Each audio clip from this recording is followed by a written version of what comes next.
Hello friends, ನೀವು ನೋಡ್ತಾ ಇದ್ದೀರಾ ಈಸಿ ಲೈಫ್ ವಿತ್ ಸೌಮ್ಯ ಕನ್ನಡ. ಇವತ್ತು ನಾವು ತುಂಬಾನೇ ರುಚಿಯಾಗಿ ದಿಢೀರಾಗಿ ಸೀಮೆ ಬದನೆಕಾಯಿ ಚಟ್ನಿ ಮಾಡ್ತೀವಿ.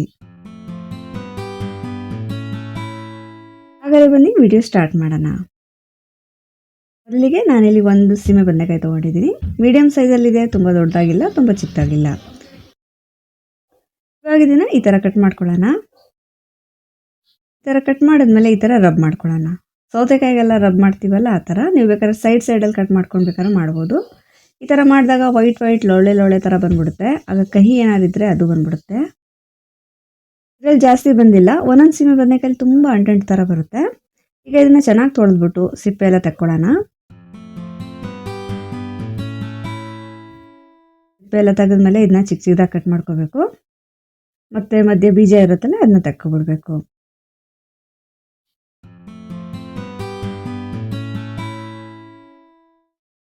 ಈ ಥರ ಕಟ್ ಮಾಡ್ಕೊಂಡಿದ್ದೀನಿ. ಇವಾಗ ಸ್ವಲ್ಪ ಎಣ್ಣೆ ಬಿಸಿ ಮಾಡ್ಕೊಳ್ಳೋಣ. 1-2 ಸ್ಪೂನ್ ಅಷ್ಟು ಎಣ್ಣೆ ಬಿಸಿ ಮಾಡಿಕೊಂಡ್ರೆ ಸಾಕು. ಎಣ್ಣೆ ಬಿಸಿ ಆದಮೇಲೆ ಇದಕ್ಕೆ ಅರ್ಧ ಟೀ ಸ್ಪೂನ್ ಜೀರಿಗೆ ಹಾಕ್ಕೊಂಡು ಸಿಡಿಸ್ಕೋಬೇಕು. ಇವಾಗ ಇದಕ್ಕೆ ಒಂದು 5-6 ಬೆಳ್ಳುಳ್ಳಿ ಹೆಸಳು, 4 ಹಸಿಮೆಣಸಿನ್ಕಾಯಿ ಮತ್ತು 2 ಈರುಳ್ಳಿ ಹಾಕೋತಾ ಇದ್ದೀನಿ. ಈರುಳ್ಳಿನ ರಫಾಗಿ ಕಟ್ ಮಾಡ್ಕೊಂಡು ಹಾಕೊಂಡಿದ್ದೀನಿ. ಖಾರ ಜಾಸ್ತಿ ಬೇಕು ಅಂದರೆ ಇನ್ನೊಂದು ಹಸಿಮೆಣಸಿನ್ಕಾಯಿ ಎಕ್ಸ್ಟ್ರಾ ಸೇರಿಸ್ಕೊಂಡು ಹಾಕೊಳ್ಳಿ. ಇವಾಗ ಇದನ್ನೆಲ್ಲ ಹುರ್ಕೊಳ್ಳೋಣ.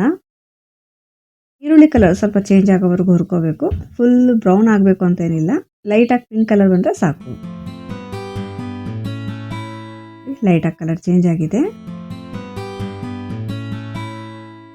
ಇದಕ್ಕೆ ಸೀಮೆ ಬದನೆಕಾಯಿ ಸೇರಿಸ್ಕೊಳ್ಳೋಣ. ಮತ್ತು ಇದನ್ನು ಒಂದು 2 ನಿಮಿಷ ಹುರ್ಕೋಬೇಕು. ಹುರಿತಾ ಸ್ವಲ್ಪ ಸಾಫ್ಟ್ ಆಗುತ್ತೆ. ಇವಾಗ ಇದನ್ನು ಒಂದು 2 ನಿಮಿಷ ಚೆನ್ನಾಗಿ ಹುರ್ಕೊಂಡಿದ್ದೀನಿ. ಇವಾಗ ಇದಕ್ಕೆ ರುಚಿಗೆ ತಕ್ಕಷ್ಟು ಉಪ್ಪು ಹಾಕ್ಕೊಳ್ಳೋಣ. ಜೊತೆಗೆ 2 ಟೇಬಲ್ ಸ್ಪೂನ್ ಅಷ್ಟು ಕಾಯಿ ತುರಿ ಹಾಕೋತಾ ಇದ್ದೀನಿ. ಸಾಕು, 2 ಟೇಬಲ್ ಸ್ಪೂನು. ಮತ್ತು ಚೂರು ಹುಣಸೆಹಣ್ಣು ಹಾಕೋತಾ ಇದ್ದೀನಿ. ಹುಣಸೆಹಣ್ಣು ಕೂಡ ಚೂರು ಹಾಕೋಬೇಕು. ಹಾಕ್ಲೋ ಬೇಡವ ಅಂತ ಹಾಕೋಬೇಕು, ಇಲ್ಲಾಂದರೆ ತುಂಬ ಹುಳಿ ಆಗಿಬಿಡುತ್ತೆ. ಒಂದ್ಸಲ ಚೆನ್ನಾಗಿ ಮಿಕ್ಸ್ ಮಾಡ್ಕೊಂಡು ಗ್ಯಾಸ್ ಆಫ್ ಮಾಡ್ಕೋಬೇಕು. ಮತ್ತು ಇದೆಲ್ಲ ಚೆನ್ನಾಗಿ ತಣ್ಣಗಾದ್ಮೇಲೆ ಸ್ವಲ್ಪ ನೀರು ಹಾಕ್ಕೊಂಡು ನುಣ್ಣಗೆ ರುಬ್ಕೋಬೇಕು. ಚಟ್ನಿಗೆ ರುಬ್ತೀವಲ್ಲ ಆ ಟೆಕ್ಸ್ಚರ್ ಇದ್ದರೆ ಸಾಕು. ಇವಾಗ ಇದಕ್ಕೆ ಸ್ವಲ್ಪ ನೀರು ಸೇರಿಸ್ಕೊಂಡು ಈ ಥರ ರುಬ್ಬಿದ್ದೀನಿ. ಟೆಕ್ಸ್ಚರ್ ಈ ಥರ ಇದೆ. ನಿಮ್ಗೆ ಇನ್ನೂ ಸ್ವಲ್ಪ ತೆಳ್ಳಗೆ ಬೇಕು ಅಂದರೆ ಇನ್ನೂ ಸ್ವಲ್ಪ ನೀರು ಸೇರಿಸ್ಕೊಂಡು ಕನ್ಸಿಸ್ಟೆನ್ಸಿನ ಅಡ್ಜಸ್ಟ್ ಮಾಡ್ಕೋಬೋದು. ಇವಾಗ ಇದಕ್ಕೆ ಒಂದು ಒಗ್ಗರಣೆ ಹಾಕ್ಕೊಳ್ಳೋಣ. ಸ್ವಲ್ಪ ಎಣ್ಣೆ ಬಿಸಿ ಮಾಡಿಕೊಂಡು ಇದಕ್ಕೆ ಸ್ವಲ್ಪ ಸಾಸಿವೆ ಹಾಕೊಂಡು ಸಿಡಿಸ್ಕೋಬೇಕು. ಸಾಸಿವೆ ಚೆನ್ನಾಗಿ ಸಿಡಿದ್ಮೇಲೆ ಇದಕ್ಕೆ ಸ್ವಲ್ಪ ಉದ್ದಿನಬೇಳೆ, ಸ್ವಲ್ಪ ಕಡಲೆಬೇಳೆ ಮಿಕ್ಸ್ ಮಾಡ್ಕೊಂಡು ಹಾಕೋಬೇಕು. ಇದ್ರ ಜೊತೆಗೆ ಒಂದು ಒಣಮೆಣಸಿನ್ಕಾಯಿ, ಸ್ವಲ್ಪ ಕರಿಬೇವಿನ ಸೊಪ್ಪು ಹಾಕ್ಕೊಂಡು ಚೆನ್ನಾಗಿ ಫ್ರೈ ಮಾಡ್ಕೋಬೇಕು. ಒಗ್ಗರಣೆನ ಸಿಡಿಸ್ಕೋಬಾರ್ದು. ಇವಾಗ ಈ ಒಗ್ಗರಣೆನ ಚಟ್ನಿಗೆ ಹಾಕ್ಕೊಂಡು ಲೈಟಾಗಿ ಮಿಕ್ಸ್ ಮಾಡಿಕೊಂಡ್ರೆ ತುಂಬಾ ರುಚಿಯಾಗಿ ದಿಢೀರಾಗಿ ಸೀಮೆ ಬದನೆಕಾಯಿ ಚಟ್ನಿ ರೆಡಿ ಆಗುತ್ತೆ.